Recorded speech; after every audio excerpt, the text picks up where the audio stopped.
여러분께서는 지금 경제학자 곽수종이 보는 새로운 시사 곽수종의 뉴스 정면 승부와 함께하고 계십니다.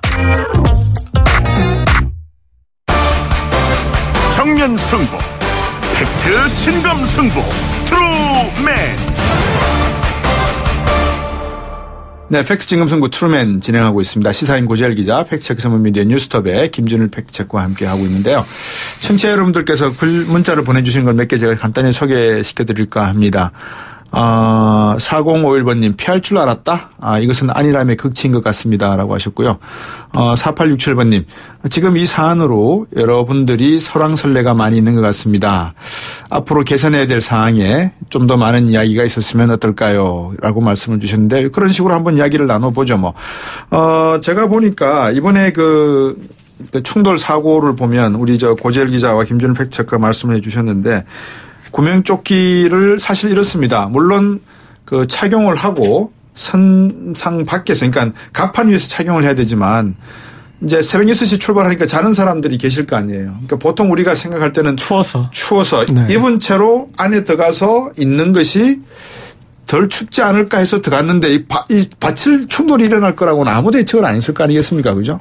저도 이제 여러 번 경험이 있는데 예. 사실 이제 특히 겨울에는 그 예. 시간에는 완전 깜깜하거든요. 그렇죠. 그리고 배가 낚시하는 장소에 도착하기 전까지는 예. 매우 춥기 때문에 예. 안에 들어가면 이제 구들장 같이 뜨끈뜨끈합니다. 그래서 거기에 들어가서 예. 이제 누워서 아침에 새벽에 이제 나와야 되니까 한 4시에서 막 5시 사이에 일어나서 와야 되니까 운전해서 예. 와야 되니까 네. 피곤하거든요. 그래서 예.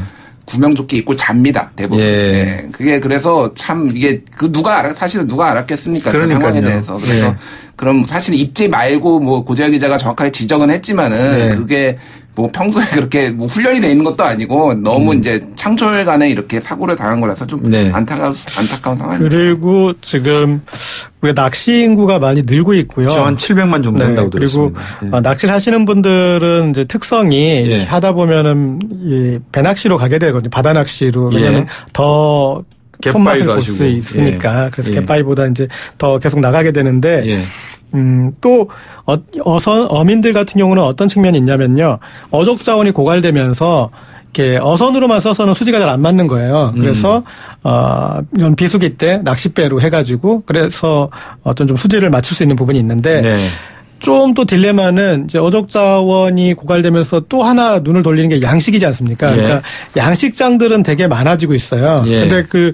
양식장들에 대한 어떤 그게 배에 이제 그물에 걸릴 수도 있고 여러 가지 위험 요소가 있는데 그렇죠.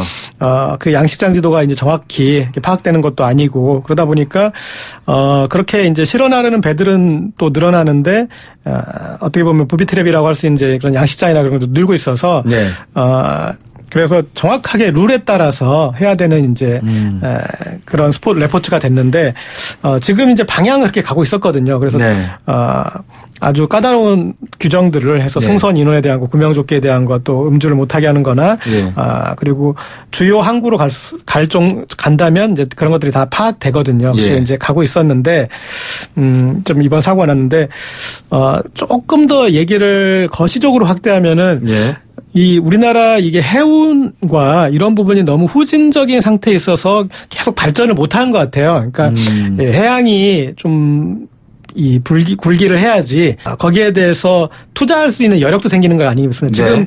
우리가 결정적으로 안 됐던 요소 중에 하나가 장비 부족과 인력 부족인데 네. 그 부분은 구조의 문제인데 그 투자가 되려면 거기가 산업으로서 융기를 해야 되지 가능한 일인데 그렇죠. 우리나라는 3년이 바다인 나라인데 실제 제가 섬은 저는 많이 다녀서 가다 보면은 너무나 여기는 한 20-30년 뒤처졌다라는 그런 느낌이 들어요. 그리고 네. 실제 우리 연안 여객선들은 대부분 일본에서 20-30년 운행하다가 그걸 들여와가지고 좀 리노베이션한 그런 상태에 쓰고 있어요. 네. 그러니까 조선 강국인데 여객선은 거의 안 만들어요. 잘 못 만들고. 네. 네. 그런데 이 삼면이 바다인 나라에서 삼면의 섬들과 바다를 제대로 우리가 활용하고 다녔다라면은 이런 체계도 더 낮게 구축할 수 있었을지 않을까 하는 아쉬움이 남습니다. 인력과 장비 말씀을 해 주셨는데 제가 이제 방송 마치고 제 집으로 가다 보면 운전을 해서 갈 때는 이 길가에 자전거 타고 계시는 분들이 많이 계세요. 근데 밤에 네. 자전거 타시는 분들이 옷을 입고 다니신 거를 보면은 까만 옷을 입고 다니세요. 네.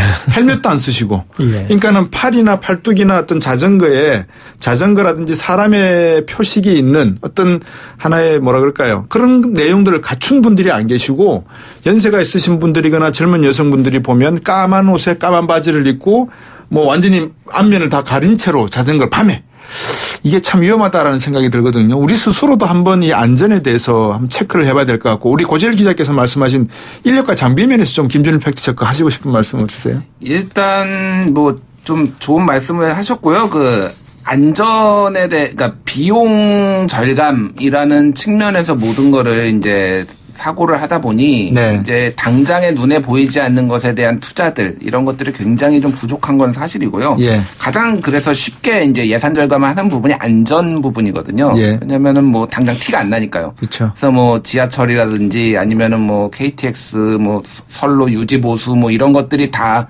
비정규직화, 외주화되고 그러면서 네, 네. 굉장히 이런 것들이 좀 그 사고에 취약하게 항상 노출돼 있다. 이런 어떤 한국 사회 구조적 어떤 그 문제점들이 지금 계속 발생을 하고 있습니다. 그래서 네.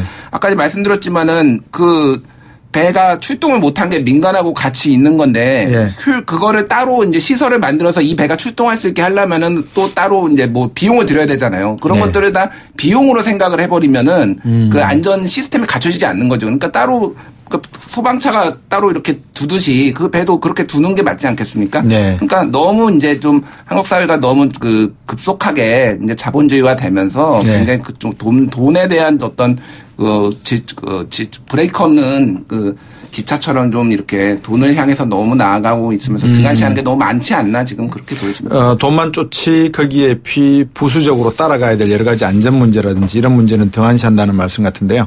8621번님이 도대체 출동을 못하는 경비정을 경비정이라고 할 수 있겠습니까?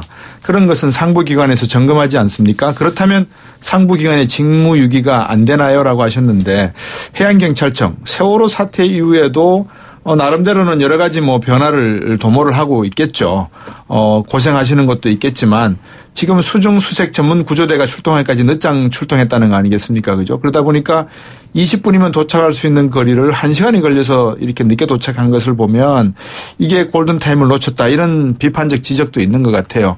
이게 인력의 문제입니까? 장비의 문제입니까? 아니면 구조의 문제입니까? 구조적인 문제입니까? 어떻게 된 겁니까? 근데 이제 기본적으로 운용을 할 때 네. 그 배가 고장난 상황들은 예측 가능한 거잖아요. 그렇죠. 고장이 안 나는 배는 없으니까. 그러면 네. 고장날 때 이용할 수 있을 정도의 그건 구비가 해야 되는 거잖아요. 예. 네. 근데 그 구비가 안 됐다라는 거는 우리 시스템상 문제가 있는 거죠. 네. 네. 그리고 저는 이번에 그래도 이렇게 에어포켓에 계셨던 분을 가서 이제 선내 구조 해낸 거 예. 그런 그 사례를 이렇게 그래도 이끌어낸 거 예. 거기까지의 그 과정을 또 평가를 해주고 예. 그러나 지금 그렇게 최선을 다해도 안 되는 것들이 무엇이었겠느냐. 아까 예. 김준일 팩트체크가 얘기했을 때, 이런 이제 그 해경배는 언제든 바로 출발할 수 있게 이 항구에서 어떤 그 위치적인 부분이나 그런 예. 것들에 대해서, 좀 늘 대비를 하게 하고 그런 규정들을 만들고, 그리고 구조 선박이나 이런 것 경우에, 두 척이나 세 척을 한 조로 해서 네. 수리가 된 상황에서도 구조해 나갈 수 있는 배를 확보해 놓게 아니면 네. 예비선을 뒀다가 수리할 때 거기서 이제 쓸 수 있게 해놓거나 네. 그런 것들을 시스템을 구축해야 되겠죠. 네, 기억들 하시겠지만 후쿠시마 원전 사고가 쓰나미로 일어났지 않습니까? 사실 원자력 발전소에서 가장 중요한 비상 상황 중에 하나가 이 발전기를 냉각수를 돌리고 있는 발전기가 갑자기 뭐 끊어져 버리거나 전기가 공급 안 되는 상황인데 일본 같은 경우에는 각 원자력 발전소마다 이런 발전 차량들을 다 구비하고 있다는 건데 이 한 대 가격이 거의 한 10억 원 정도 되는 모양입니다.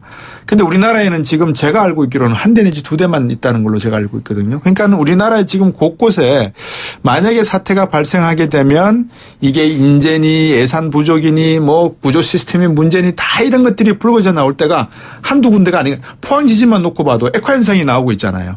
근데 여기에 대해서 지금 현상이 나왔으면 진단을 하고 거기에 대한 구체적인 대응책이 나와야 되는데 이거 나오기까지의 시간 그리고 대응책을 직접 시행할 때까지의 시간이 너무 뒤떨어졌다 그래야 되나요?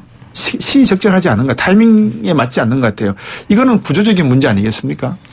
네, 그렇습니다. 그러니까 이번에도 그런데 저는 이제 뭔가가 투자 안전에 대해서도 투자가 되려면 지금처럼 우리가 이 섬에 가보면 몇몇 양식으로 크게 돈이 되는 아주 극히 몇몇 섬 그리고 관광객이 성수기에 제법 찾는 또 극히 몇몇 섬.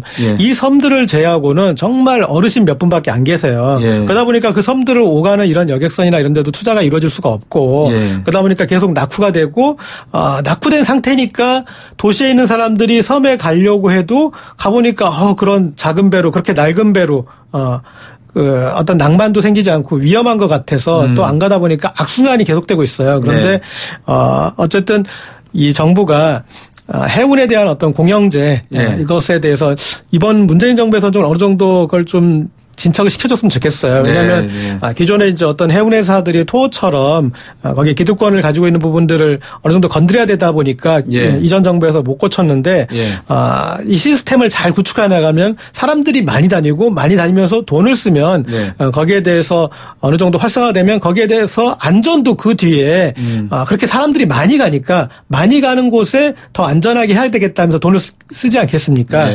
그래서 우리가 어떤 그 바다에 대해서 좀 더 좀 적극적인 마인드를 가질 필요가 있지 않을까 싶습니다. 방금 고재열 기자께서 말씀해 주시니까 제가 지금 2015년도 돌고래호 사고 당시 내용을 제가 지금 화면에 띄워놨는데 그 당시에도 사고 이후에 안전규정 강화 이야기를 엄청나게 많이 했었어요. 아시겠지만 2015년 9월 5일 오전 7시 44분 선장 김모 씨 등 21명을 태운 제주시 추자도 신양항 출발해서 해남군 북평면 남성항으로 가던 중 전복된 사고거든요. 근데 이때만 하더라도 배 구조를 기다리던 3분 정도는 구조를 했는데 해경이 실종자 수색 마무리할 때까지 16일간 15명의 시신을 추자도에서 인양하고 나머지 3명은 뭐 있는지 찾지도 못하는 그런 사고였단 말입니다. 왜 이름에도 불구하고 우리는 사고가 날 때만 이야기를 하고 그 다음에는 흐지부지되고 잊어버리는 겁니까? 아니면은 정말 구조적인 문제가 자꾸 제가 구조적 문제를 여쭤봐서 죄송한데. 일단 뭐 사고를 통해서 이제 교훈을 얻는 것도 굉장히 중요하죠. 근데 이제 사고 전에 이미 시스템을 갖춰놓는 게 더 사실은 더 중요한 것 같습니다. 그러니까 지금 이 돌고래호 사고 같은 경우는 거의 판박이거든요. 지금 이번 사고하고. 그러면은 그때하고 이미 그 세월호도 있었고 그러면은 이거를 어떤 시스템을 갖출 시간은 충분했거든요. 다만 이제 이번 사고는 굉장히 인재에 가깝긴 합니다. 왜냐면은 그 좁은 해역에서 한마디로 이제 깜빡이도 안 켜고 밀어붙인 큰 대형 트럭이 작은 경차를 밀어붙인 거에 그런 수준이라서 인재에 가깝긴 합니다만 그런 그 다음에 어떤 대처들 그러니까 사람들이 이제 그 다음에 어떤 그 통신이나 이런 것들은 이제 어느 정도 정착이 됐고 그 다음에 그러면은 어떤 그 출동이라든지 이런 것들에 대한 거는 이제 투자가 필요한 거죠. 투자가 필요한 건데 이건 한정된 예산을 가지고 굉장히 지금 엉뚱한 데 쓰는 것도 있고 그런 거기 때문에 좀 어려운 부분이 있고요. 결국은 이게 이제 안전의 문제와 더불어 이제 산업의 문제로도 조금 접근을 이제 고재열 기자가 얘기했듯이 할 필요가 있을 것 그런 같습니다. 것 같아요. 우리나라는 규정이 만들어지고 벌금이 부과되면 잘 지키세요. 그런데 이게 규정이 만들어지면서도 한계에 봉착하는 게 안전 요원이 있어야 되지 않겠습니까? 배에서 그런 사고 때 이 리드를 하고 안내할 사람이 있어야 되는데 아까 말씀드렸듯이 배에 탄 사람들이 그렇게 없는데 그래서 이렇게 지원금으로 겨우 운영되는데 거기에 그런 안전요원까지 둘 수 있는 여력이 없지 않겠습니까? 그러니까 없어요. 그래서 큰 배 같은 경우는 이제 비행기처럼 그 화면에 좀 나오기도 하고 그렇지만은 사람들이 이걸 적극적으로 들어야 되겠다는 그런 이제 의지도 없고 그러니까 심지어 대부분 구명조끼가 어디에 있고 구명조끼 외에 또 이제 구명정이나 뭐 여러 가지 그런 이 위험한 순간에 이용할 수 있는 것들에 대한 게 안 돼 있고 안내할 사람도 없는 상태에서 사고를 맞게 되는 경우가 대부분인 거죠. 모두가 다 소풍을 갈 때는 마음이 들뜨죠. 그리고 흥분하고 기쁩니다. 모처럼 야외에 나가서 낚싯배를 탄다는 건 기쁜 일인데 그 전에 한 번 더 우리가 우리의 홀몸이 아니다라는 것도 한번 인식을 했으면 좋겠고요. 낚시어선 관리 문제 지금까지 나누고 있는데요. 전문가 의견을 한번 컷으로 듣고 또 말씀 이어가도록 하겠습니다. 아무래도 이제 선장은 여러 사람을 고객을 받기 위해서는 좋은 포인트를 잡아야 되기 때문에 출항 시간도 좀 이른 시간에 가서 먼저 선점하려고 하는 그런 경쟁이 있고, 그래서 출항 전에 해경이 낚시 어선에 성선을 해서 낚시하시는 분들이나 선장에 대한 교육을 출항 전에 실시하고 있습니다만은 아무래도 낚시하러 간다는 그런 들뜬 마음과 또 선장도 좋은 포인트를 잡기 위해서 빨리 출항을 하고 또 급하게 서둘다 보니까 이렇게 사고로 이어지는 경우가 빈번히 있습니다. 낚시 어선의 관리가 우리 전국에 지금 3,000여 척이 등록되어 있는데, 이 낚시 어선이 최초에는 이제 어선으로, 어부들이 일을 하다가 지금처럼 어항기 일이 크게 없을 때 이제 낚시 어선으로 영업이 가능하도록 그렇게 법을 제정되어 있는데, 최근에서는 이제 낚시 어선 전용으로 10톤 미만의 선박을 사용하는 경우가 있다 보니까 이런 교육이나 안전에 대해서 철저하게 관리하지 못하는 그런 부분이 있습니다. 그래서 해경이 현장에서 출항 전에 좀 더 선장이나 또 낚시하시는 분들에 대한 안전교육을 철저하게 시켜서 이런 사고를 줄이도록 매년 한 200여 건의 사고가 계속 발생해서 신고가 되고 있는데, 앞으로 아마 낚시나 이 해양 레저 쪽의 인구가 더 늘기 때문에 이런 사고로 이어질 가능성이 높아서 현장에서의 교육이 더 철저히 이루어져야 될 것으로 생각이 되십니다. 네, 현장 교육이 더 철저하게 이루어져야 된다라는 말씀인데 다 틀린 말씀은 하나도 없죠. 근데 이제 문제는 결국 인력과 장비고 시간의 문제고, 이거는 한마디로 딱 말씀드리면 예산의 문제인데, 홍준표 대표가 제가 오늘 이 질문을 좀 안 드리려고 하다가 방금 컷을 듣고 나니까 이 질문 할 수 없이 드려야 될 것 같아요. 오늘 홍준표 대표가 그렇게 말씀하신가 봐요.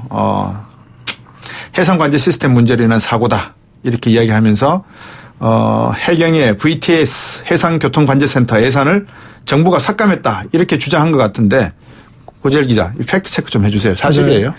이 부분은 들여다보면 VTS 구축 운영 사업 예산이 올해가 269억 원인데 내년 예산이 115억 5천만 원이 깎인 154억 원 정도니까 줄어든 건 맞습니다. 그런데 VTS 이미 다 지을 곳은 지어서 그래서 줄어든 거거든요. 그러니까 짓기로 한 데를 빼거나 그런 게 아니라 이제 VTS 구축에 대해서는 이제 어느 정도 마무리되고 있어서 그렇게 된 거고, 이번에도 그 선박이 그런 이제 GPS 본인 위치나 이런 걸 꺼두거나, 보통 그런 경우도 있습니다. 배들이 이렇게 이제 출항을 하면 안 되는데 출항을 하거나 그럴 때는 그걸 꺼버리고 하는데, 이번에 이제 그런 경우는 아니었고, 그다음에 최초 신고와 그다음에 2차 신고 사이에 6시 5분과 9분 차이는 있겠지만 어쨌든 그런 신고들에서 그런 에러는 없었기 때문에 이런 지적을 하는 거는 조금 그런 것 같고요. 그리고 배가 이번 이제 결과가 또 나와야 알겠지만 이번 선장님이 억울할 수도 있어요. 그러니까 사고를 왜냐하면 낚싯배들이 사실은 그렇게 출발할 때 빨리 자리를 차지하려고 빨리 가요. 그러니까 그렇죠. 뒤에 급유선이 이 배도 빨리 가겠거니 하고 그 속도를 계산했을 수는 있습니다. 그러니까 이를테면 우리가 고속도로에서 지금 10노트로 가다가 12노트 간 급유선에 받친 건데 100km 이렇게 신호를 가는데 다들 지금 여기는 저기 카메라 없다고 120으로 가다가 그게 박은 경우일 수도 있는 거예요. 이분은 이렇게 그런 억울한 경우도 좀 있을 수 있을 것 같습니다. 1208번님이 문자를 보내주셔서 마지막으로 소개를 해드리고 오늘 팩트체크 마칠까 합니다. 이 시간 잘 듣고 있습니다. 해양 분야의 구조적 문제라고 생각이 되고요. 해양수산부 해경 종사자들이 과거의 문제만 답습할 뿐 개선하고자 하는 노력이 부족한 거 아닐까요? 종사자 교육을 좀 더 강화하고 외국의 사례도 모델로 삼고 전반적으로 새로운 생각으로 가야만 될 것 같습니다. 한마디로 새로운 조직이 필요할 것 같습니다. 다시 짜야 됩니다. 이렇게 말씀하셨습니다. 공감하는 부분도 있는 것 같습니다. 청취자 여러분, 지금까지 팩트체크 전문 미디어 김준일 팩트체크와 함께, 그리고 시사인 고재열 기자와 함께 진검승부 추루맨 진행했습니다. 오늘 두 분 수고하셨습니다. 고맙습니다. 네, 감사합니다. 감사합니다. YTN 뉴스 FM 시정면 승부 월요일 준비한 내용 여기까지입니다. 내일 다시 뵙겠습니다. 곽수영이었습니다. 고맙습니다.